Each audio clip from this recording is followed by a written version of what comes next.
Conexión Bíblico 2019. A juventude interamérica tem desafio novo e aqui e Corsou su jovenan não porque da for.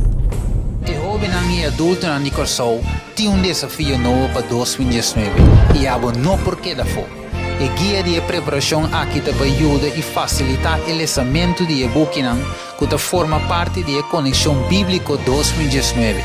A preparação aqui começa 4 de januário de 2019 até 18 de maio de 2019.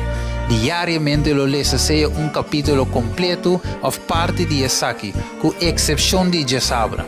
Riva Jesabra, durante a hora de juventude adventista, lo repassa algum ponto importante de capítulo na dia semana promê e lo provee o capítulo na dia seguinte semana.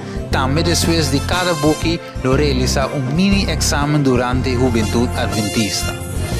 Jovenan entre 16 para 35 anos, lo estudia book de Esdras, Neemias e Esther e o book de profecia Profeta e Reinan, capítulo 45 até 53.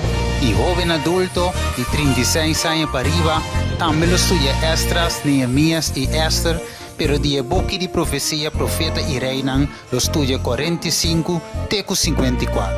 E o final de distrito lo da na luna juli, final de nível de zona na augustus, final de nível de associação na outubro, final de nível de união novembro e o final de divisão dezembro. Não quer se inscrever se como líder de juventude adventista, mas sim também para participar na Conexão Bíblico 2020.